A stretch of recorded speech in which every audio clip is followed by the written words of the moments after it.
Gusto mo bang pag-aralan ang relationship between two variables like numbers of hours reviewing and exam scores? Or ang association between money and happiness? Or baka interesado ka at curious kagaya ko sa correlation ng numbers of cups of coffee and level of alertness?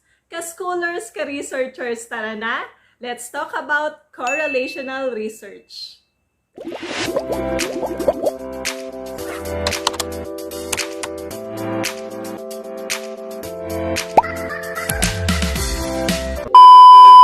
Hi ka-schoolers! Hello ka-researchers! Welcome back to our channel, Anna PH. In today's video, we will cover another requested topic from our subscribers. Kaya ikaw na nanonood ngayon, yes, ikaw na hindi pa natin subscriber, subscribe ka na at kung meron kang request topic kagaya nila, comment mo lang sa baba.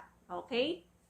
In today's session, we will talk about correlational research. I will be sharing to you its definition, the reason why we conduct this type of research, as well as its two aspects, yung direction of correlation and magnitude. In other words, I will be imparting to you the basic but the most important things that you need to know about this particular type of research. So, kapit lang ka-schoolers, ka-researchers hanggang sa dulo ng video na ito.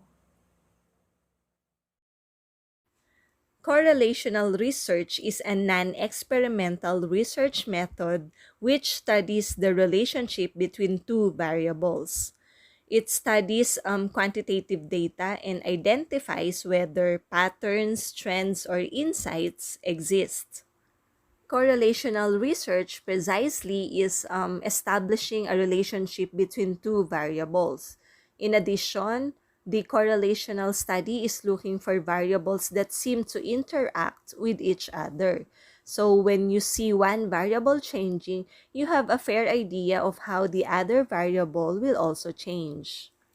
Now, ang correlational research design ay ginagamit to investigate the direction and magnitude of relationships among variables in a particular population.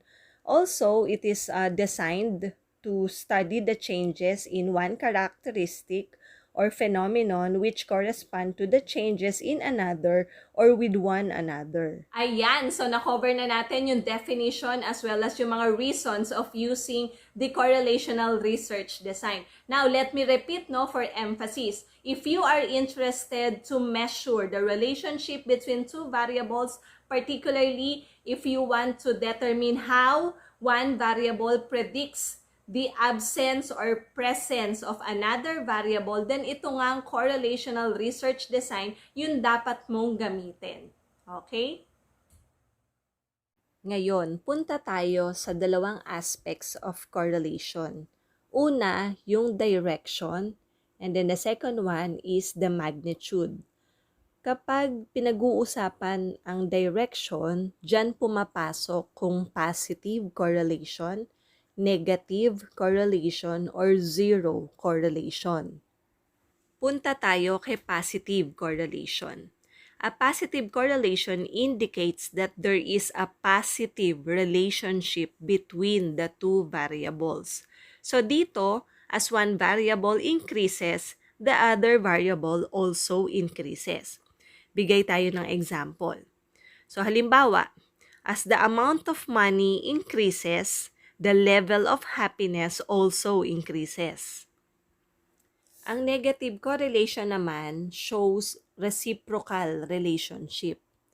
So negative correlation indicates that there is a negative relationship between the two variables. So dito, as one variable increases, the other variable decreases. So halimbawa, the more you skipped classes, the less you will get high or good exam scores. Sa zero correlation naman, there is no relationship between the two variables. So, ibig sabihin, a change in one variable does not lead to any changes in the other variable. So, example nito ay yung relationship between intelligence and height. So, an increase in height does not lead to any changes in the intelligence of an individual. And so, aside from direction, the next aspect is what we call magnitude. So, kapag sinabing magnitude, it refers to how strongly related the variables are. So, dito meron ding tatlo. Una, strong correlation. Second, weak correlation. And then yung pangatlo, zero or no correlation. Ka-scholars, ka-researchers, isa pang dapat tandaan. Correlational is not causation. Okay? Ang correlational research does not deal with the cause and effect relationship. Kasi kung ang pag-uusapan na ay yung cause and effect between or among variables, experimental research na yan. Tandaan, in contrast with experimental research, sa correlational research, none of the variables under study are manipulated or changed.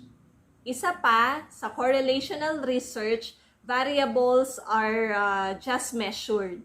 Okay? They are just measured. And the associations or the relationships between these variables are observed and examined. Ayan, ka-scholars, ka-researchers, yung mga dapat mong malaman at yung mga importanteng detalye patungkol sa correlational research. Now, bago tayo magtapos, yan bang binubuo mong research study ay under ng correlational type of research? If yes, comment po naman sa baba. I-share mo sa akin at sa mga kasama nating student researchers yung goal mo or purpose mo of conducting the said study. Comment mo sa baba, Ayan, nakatapos na naman tayo ng isa pang video. Sa ating mga subscribers, thank you so much. Maraming salamat sa patuloy na pag-share ng ating mga videos sa inyong mga kaklase, sa ating mga fellow researchers. Masaya po ako kasi nagiging kasangkapan kayo para maiparating yung ating channel sa kanila in our simple way, in one way or the other, ay mag-guide din sila at mas assist sila sa kanilang research project. Thank you po. So there you have it, ka-scholars, ka-researchers. Thank you for being with me. See you in our next video. Bye! Look at this cat! Oh my. Struggle.